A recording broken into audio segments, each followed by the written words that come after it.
அன்பு மாணவ செல்வங்களுக்கு கலாபாரதியின் வாழ்த்துக்கள் கூடி. இதெல்லாம் வந்து சின்ன பிள்ளை விளையாட்டு நம்ம பண்ணக்கூடியதெல்லாம். இங்கே பாருங்க, ஒன்று இப்போ நம்ம என்ன பார்க்க போறோம்னா லெஃப்ட் கேன்சலேஷன் லா, அதாவது தமிழில் இடது நீக்கல் விதி. அடுத்தது ரைட் கேன்சலேஷன் லா, தமிழில் வலது நீக்கல் விதி. இது என்ன சொல்லுது? ஃபார் எக்ஸாம்பிள் லெஃப்ட் கேன்சலேஷன் லா என்ன சொல்லுதுன்னா, சப்போஸ் ஏபி அது யாருக்கு ஈக்குவலாக இருக்கு? ஏசிக்கு ஈக்குவலாக இருந்துச்சுன்னா கண்டிப்பாக இவங்க ரெண்டு பேரும் கேன்சல் பண்ணி பி இஸ் ஈக்குவல் டு சின்னு சொல்லிடலாம்னு சொல்லுது. எப்படி சொல்லுது? எப்படி சொல்லுதுன்னு கேட்டிங்கன்னா, நீங்கள் இப்படி இருந்துச்சுன்னா இதை இந்த பக்கமும் ஏ இன்வெர்ஸை வச்சு பெருக்குங்க, இந்த பக்கமும் ஏ இன்வெர்ஸ் வச்சு பெருக்குங்க. ஏவும் ஏ இன்வெர்ஸையும் பெருக்குன்னா என்னவா மாறிடும்? ஐடென்டிட்டி மேட்ரிக்ஸாக மாறிடும். ரைட். எந்த மேட்ரிக்ஸோட ஐடென்டிட்டி மேட்ரிக்ஸோட எதை பெருக்கணும் அதுதான் இருக்கும். அப்போ ஐயோட பியை மல்டிப்ளை பண்ணால் இதெல்லாம் போயிடும், பி மட்டும்தான் மிச்சம் இருக்கும். அதே மாதிரி இங்கே ஐடென்டிட்டி மேட்ரிக்ஸோட சியை மல்டிப்ளை பண்ணால் எல்லாம் போயிடும், சி தான் இருக்கும். அப்போ என்ன வந்துருச்சு? B is equal to C. இதை தான் அது சொல்லுது. இதே மாதிரி நம்ம வலது இது சிம்பிளாக ப்ரூவ் பண்ணலாம். என்ன சொல்லு பாருங்க, பிஏ இஸ் ஈக்குவல் டு சிஏனா B is equal to C இதான் சொல்லுது. அப்போ என்ன இதுக்கு என்ன அர்த்தம்? இங்கே எழுதிடலாமே, BA is equal to CA அப்படின்னா பி இஸ் ஈக்குவல் டு சின்னு சொல்லுது. அப்போ இங்கே என்ன பண்ண போகிறோம்? இந்த பக்கமும் ஏ இன்வெர்ஸால் மல்டிப்ளை பண்ண போகிறோம், இந்த பக்கமும் ஏ இன்வெர்ஸால் மல்டிப்ளை பண்ண போகிறோம். அப்போ இது ஐயா மாறிடும், இது ஐயா மாறிடும்.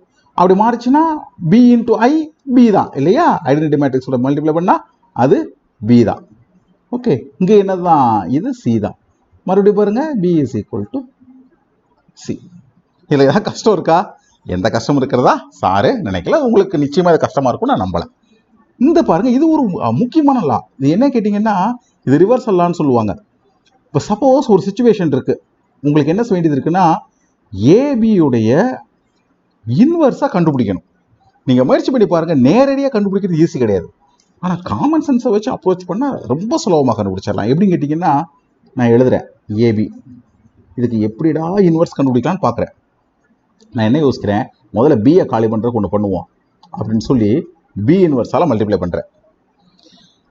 எதுக்கு இருக்கட்டுமேன்னு சொல்லி ஏ இன்வர்ஸால் மல்டிப்ளை பண்ணுறேன். இப்போ இது என்ன நடக்கும் கேட்டிங்கன்னா, இந்த பி இன்வர்ஸ் சேர்ந்து ஐயா மாறிடும். அப்போ இந்த ஈக்குவேஷன் எப்படி மாறிடும் கேட்டிங்கன்னா, ஏ இன்ட்டு ஐ இன்ட்டு ஏ இன்வர்ஸாக மாறிடும். ஏவையும் ஐயையும் மல்டிப்ளை பண்ணால் ஏ தான் இல்லையா? ஸோ அது எப்படி மாறிடும்? ஏ இன்ட்டு ஏ இன்வர்ஸாக மாறிடும். அப்போ இது ஒன்று. அப்போ எது ஒன்றாச்சுன்னு கேட்டிங்கன்னா, ஏபியவும் பி இன்வர்ஸ் ஏ இன்வர்ஸையும் மல்டிப்ளை பண்ணால் ஒன்றும் இல்லை பிள்ளைங்களா, ஐடென்டிட்டி மேட்ரிக்ஸ் என்ன கிடைக்குது? ஐ கிடைக்குது. அப்போ எப்போ ஐ கிடைக்கும்? நமக்கு தெரியும், ஏவையும் ஏ இன்வர்ஸையும் மல்டிப்ளை பண்ணால் தான் ஐ கிடைக்கும் இல்லையா? அப்போ தான் ஐ கிடைக்கும். அப்போ ஏபியவும் இதையும் மல்டிப்ளை பண்ணால் கிடைக்குதுன்னா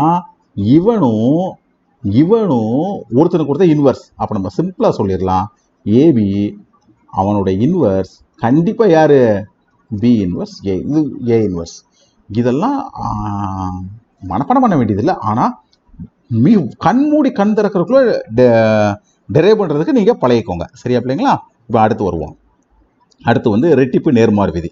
சரிங்களா? இது ஒன்றும் பெரிய விஷயம் இல்லை. இங்கே என்ன காமிக்க சொல்கிறாங்கன்னா, ஏ இன்வர்ஸுடைய இன்வர்ஸ் ஏ அப்படின்னு காமிக்க சொல்கிறாங்க. இதான் இதனோட அர்த்தம், வேறு எதாவது இருக்க முடியாது. இது ரொம்ப சிம்பிள் விஷயம் தான். இங்கே பாருங்கள், நான் என்ன பண்ணுறேன், ஏவையும் ஏ இன்வர்ஸையும் மல்டிப்ளை பண்ணால் எனக்கு ஐடென்டிட்டி மேட்ரிக்ஸ் கிடைக்கும். இப்போ இந்த ஹோல் இதையும் நான் என்ன செய்கிறேன், இன்வர்ஸ் எடுக்கிறேன். உங்களுக்கு தெரியும் நினைக்கிறேன், ஐடென்டிட்டி மேட்ரிக்ஸ் இன்வர்ஸ் எடுத்தாலும் ஐடென்டிட்டி மேட்ரிக்ஸ் தான் இல்லையா?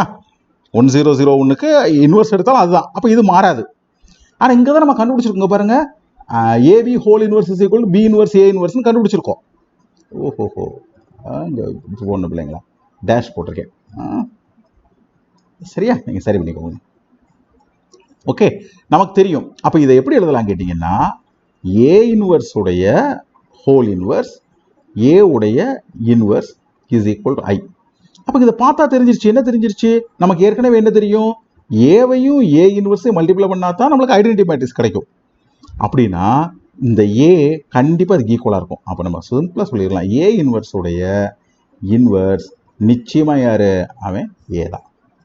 அப்போ இப்போ நீங்கள் சொல்லுங்கள், இதெல்லாம் நம்ம மனப்பாடமாக பண்ணணும்? நிச்சயமாக வேண்டியதில்லை. புரிஞ்சு படித்தா சுலபமாக செஞ்சிடலாம்.